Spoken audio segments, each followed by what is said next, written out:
Ayun mga kababayan, Luzon, Visayas, and Republic of Mindanao, Province of China ni Digong. So ngayon po mga kababayan, gusto ko lang pong reaksyonan itong pagbigay ng clemency ni Pangulong Bongbong Marcos kay dating mayor ng Iloilo na si Jid Mabelog. Oo, actually mga kababayan, ibig sabihin po ng clemency, yung pagpapawalang bisa no, ng ikinaso kay Mayor Jid Mabelog no, na mula kay Digong. Kasi actually isa ito si Mayor Jid Mabelog na inakusahan di umano, sabi ni Jid Mabelog, na isa daw siya sa drug protector sa Iloilo, no? According sa kanyang sinabi sa Quadcom, na isa siya sa inakusahan ni Digong. So ngayon ito siya nagtago, tumakbo ng, correct me if I'm wrong, tumakbo ng Japan para hindi siya mapatay, hindi siya matiklo at hindi siya mahuli. Kasi nga isa siya sa pinaghinalaan at isa sa pinagbintangan. Ayon nga to sa kanyang statement sa Quadcom ha. So tumakbo siya ng Japan at umuwi na lang siya nung hindi na presidente si Digong kasi nga isa siya sa sinasabi nga na protektor ng droga, nagbebenta ng droga at dragon daw sa Iloilo. So ngayon, binigyan siya ng clemency ni Pangulong Marcos, sa madaling salita pardon, no? Sa madaling salita pinawalang bisa itong kanyang mga kinaso ng administrasyon ni Digong dito kay Jid Mabelog. So yun po ibig sabihin ng clemency or sa madaling salita pardon. So ngayon mga kababayan, ito nang nangyari. Umaaray ngayon etong mga DDS na ang sabi nila insulto daw kay Digong or insulto daw kay Duterte itong pagbigay clemency ni Pangulong Bongbong Marcos kay Jid Mabelog. So kasi si Jid Mabelog is kinasuhan, no? Wanted ito si Jid Mabelog kasi isa nga daw ito sa drug protector, dragon, isa sa mga tawag dito drug lord sa Iloilo. So ngayon umiiyak itong mga DDS, isa na si Maharlika. Si Maharlika hindi na mapakali, galit na galit. Ito si Banatbay, galit na galit kasi daw bakit binigyan mo ng clemency yan? Bakit binigyan mo ng pardon yan? O sa madaling salita, winalambisa mo yung kasalanan ng isang kriminal. Sabi nga ni Maharlika, sa bagay kasi pareho kayo mga adik. Sabi ni Maharlika, pareho daw si BBM at si Jid Mabelog na adik. Ngayon ito gusto ko lang i-explain sa inyo.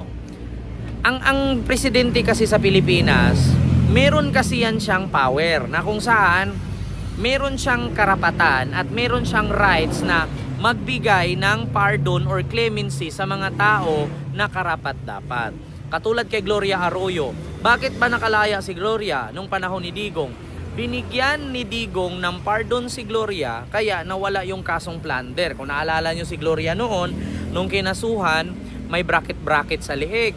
Ngayon, nung naging presidente si Duterte, tinanggal niya yung plunder case, binigyan niya ng pardon si Gloria, biglang tumayo, tinanggal yung brace sa liig, nawala bigla ang sakit.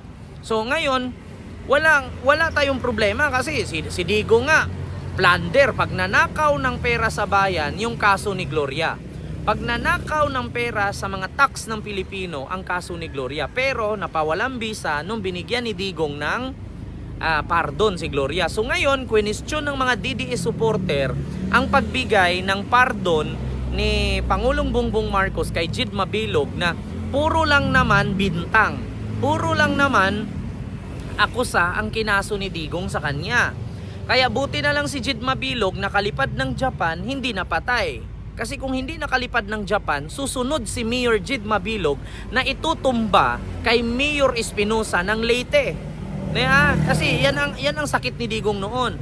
Kapag kalaban niya sa droga, pinapatumba niya. Pero pagka kasosyo niya, buhay na buhay. Hindi nga makakasuhan, hindi nga mahuhuli. So ngayon, ito, speaking of pagbigay ni Pangulong Bongbong Marcos ng pardon kay Jid Mabelog na mayor ng Iloilo, sa tingin niyo ba pag naging presidente si Sara, hindi ba niya bigyan ng pardon si Kibuloy para makalaya?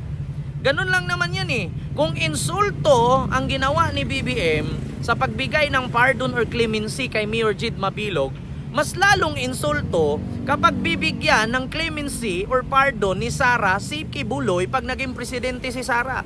Ganun lang naman yan eh. hindi natin matatawag na insulto. Bakit? At hindi kasiraan kay Digong ang pagbigay ng clemency or pardon ni President Bongbong Marcos kay Mayor Jed Mabilog. Bakit? May karapatan po ang presidente na magbigay ng pardon or clemency kasi rights niya yan. Kahit nga gaano ka kakriminal kahit gaano ka masamang tao, kung once na presidente na ang magbigay ng pardon or clemency sa'yo, mawawalan bisa yung mga kasalanan mo. Kasi presidente yan, may immunity.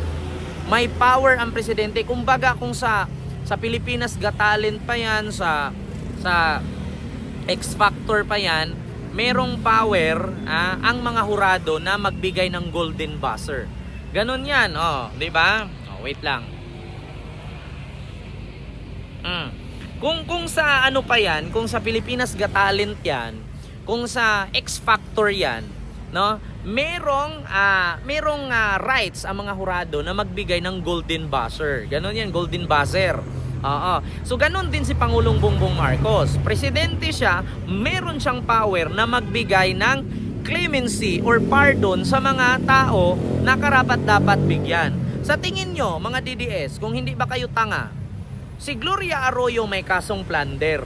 Napakabigat na kaso ang plunder. Kung meron lang tayong batas na bitay, nabitay na yan si Gloria. Pero hindi nabitay kasi nung kinasuhan ng plunder, nagsakit-sakitan. Yun ang kung saan sinabi niya na meron daw ang kanyang lieg.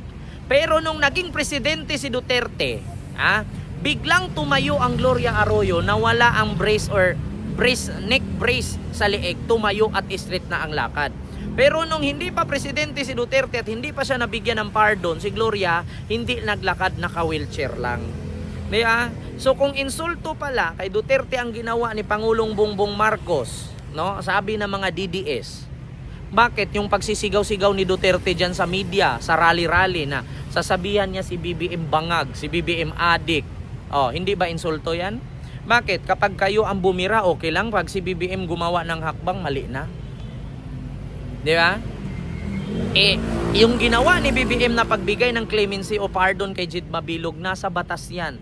Nasa batas yan sa Philippine Constitution na ang presidente o kahit sino mang presidente sa Pilipinas, meron silang power or immunity na pwedeng ipawalang bisa ang kasalanan kahit gaano ka pa kakriminal. Kasi power at nasa batas yan. Kay Digong, nasa batas ba na murahin mo ang presidente?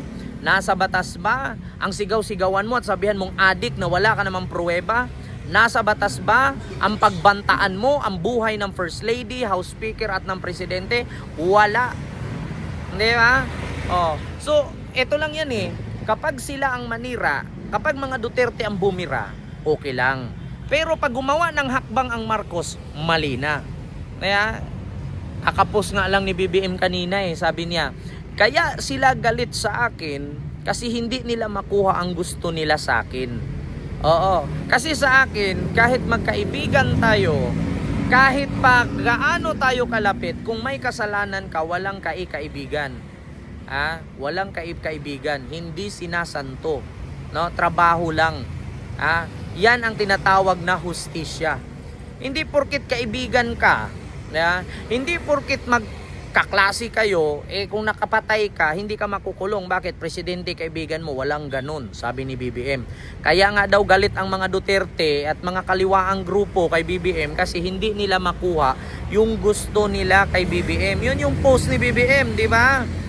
So yun lang mga kababayan, yung aking reaction vlog ngayon na insulto daw kay Duterte ang pagbigay clemency o pardon, no, kay Jed Mabilog ni Pangulong Bongbong Marcos. Bakit? Pag si Sara naging presidente, sa tingin nyo si Kibuloy hindi niya bigyan ng clemency yan?